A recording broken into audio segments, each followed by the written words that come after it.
जानिए leak news पर मृत्यु की बात का रहस्य। नाराज दुखी भटकती मृत आत्मा को कहाँ मिलती है मुक्ति। नारायणी शिला हरिद्वार सहित विश्व में मात्र 4 स्थान जहां मृत आत्माएं होती हैं संतुष्ट। नमस्कार, सनातन पर्वों की श्रृंखला में आज हम लाए हैं पितृपक्ष पर विशेष कार्यक्रम। आइए जानते हैं नासिक, बद्रीनाथ, गया, बिहार सहित हरिद्वार में स्थित नारायणी शिला का मृत आत्माओं की शांति से क्या है संबंध। श्राद्ध पक्ष में हरिद्वार गंगा जी के किनारे स्थित अति प्राचीन नारायणी शिला पर तर्पण का विशेष महत्व है। हिंदू ग्रंथों में कहा गया है कि यहाँ पर तर्पण करने से असमय मृत, दुखी, अशांत आत्माओं को भी मुक्ति मिलती है। वैसे तो वर्ष भर यहाँ लोग पूजा प्रार्थना के लिए आते रहते हैं, परंतु श्राद्ध पक्ष में देश भर से बड़ी संख्या में लोग पितरों का तर्पण करने के लिए नारायणी शिला पहुँचते हैं। तीर्थ पुरोहितों के मुताबिक स्कंद पुराण में एक कथा है। महाराक्षस गयासुर पर नारायण ने जब गदा का प्रहार किया तो गयासुर ने उसे कमलासन पर रोका। परिणाम स्वरूप उसका शिरोभाग ब्रह्म कपाली में, मध्य भाग हरिद्वार में तथा अधोभाग गया में जा गिरा। बाद में हारे हुए गयासुर को प्रभु ने वरदान दिया कि जो व्यक्ति मुक्ति की कामना से कमलासन के इन तीनों टुकड़ों के सम्मुख जाकर अर्चना, वंदना, प्रार्थना करेगा, उसकी मुक्ति अवश्य होगी। कहा जाता है कि हरिद्वार में जिस जगह पर कमलासन का मध्य भाग गिरा था वह स्थान नारायणी शिला है।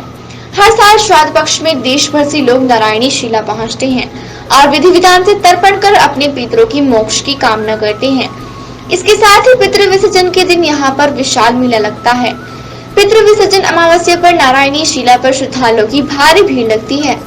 आचार्य जी, श्राद्ध पर्व में क्या खास ध्यान रखना चाहिए, क्या महत्व है, इस पर विस्तार डालिए। ये जो महालय पक्ष, श्राद्ध पक्ष या सूर्य जब कन्या में चला जाता है, कनागत जिसे हम बोलते हैं, तो भाद्रपद की पूर्णमासी से लेके और आश्विन पक्ष, कृष्ण पक्ष की अमावस्या तक ये श्राद्ध पक्ष कहलाता है।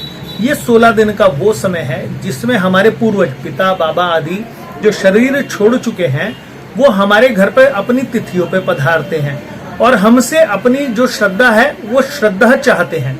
पितरों के निमित्त श्रद्धा पूर्वक किया गया कार्य श्राद्ध कहलाता है।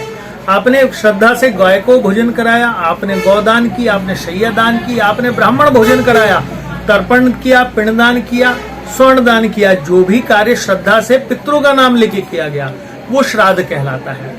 इस श्राद्ध में जब पितर हमारे घर पधारते हैं तो वो कामना करते हैं कि वो मेरा जो अग्रज है, जो मेरा वंशज है, वो हमें जो जल देगा वो अनंत के लिए तृप्ति देगा। उनको जबकि उसकी शायद कामना ना हो, लेकिन वो हमारे कल्याण करने के लिए हमारे घर पधारते हैं। हम जब उनके प्रति श्रद्धा प्रकट करके उनसे जब आशीर्वाद मांगते हैं तो व्यक्ति को आयु, रूप, यौवन, धन, वैभव और हर प्रकार से जो भी आपके मन की इच्छा है, पुत्र पौत्र आदि का आशीर्वाद पितृ दे के चले जाते हैं।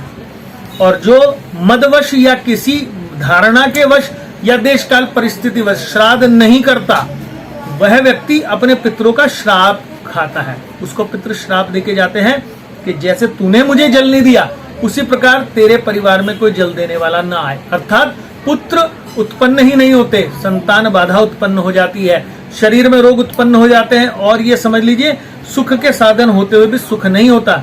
रोग में, क्लेश में ही व्यक्ति का जीवन बीत जाता है।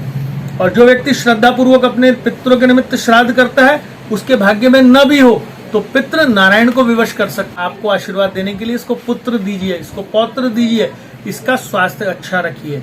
तो श्राद्ध अवश्य करना चाहिए अपने पितरों के निमित्त। 16 दिन में पितरों के प्रति चंद्रमा का वो पृष्ठ भाग जो हमें नहीं दिखाई देता, अंधेरे वाला हिस्सा, इस समय सबसे अधिक नजदीक होता है और उसी कक्षा में कहा जाता है कि पितृलोक है।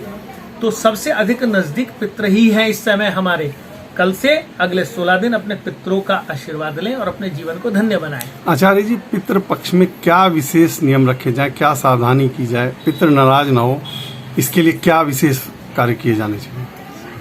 16 दिनों में विशेष तौर पे श्राद्ध पक्ष में जब घर में पितृ पधारे होते हैं तो विशेष बातों का ध्यान रखना चाहिए। भोजन का सबसे अधिक शुद्धता व्यक्ति के शरीर की शुद्धता रखी होती है। किसी भी प्रकार का अंडा, मांस, शराब प्रयोग नहीं होता। श्राद्धान्न में कभी भी नहीं ये चीजें प्रयोग होती और प्याज लहसुन का भोजन भी नहीं किया जाता। इसमें जमीन में उगने वाली केवल 2 चीजों को छोड़ के, अदरक और गागली जिसे बोलते हैं अरबी, इनको छोड़ के हर प्रकार की जमीन के अंदर नीचे निकलने वाली चीजें बहुत ज्यादा शुभ नहीं मानी जाती। पितरों का तर्पण अवश्य दें।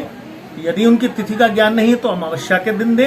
अपनी श्रद्धा उनके लिए जरूर करें। आपके पास कुछ नहीं भी है तो मात्र सूर्य को जल दे के अपने दोनों हाथ उठाकर कह दें कि हे पितरों, मेरे पास आपको देने के लिए मात्र भाव है, आप इसी को स्वीकार करके मेरा श्राद्ध प्राप्त कर लें।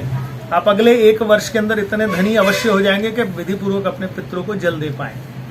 विशेष तौर पे ध्यान रखें कि शरीर की शुद्धता, गाय को जिमा लें, एक ऐसे ब्राह्मण को ना जिमाए जो किसी प्रकार से अयोग्य हो।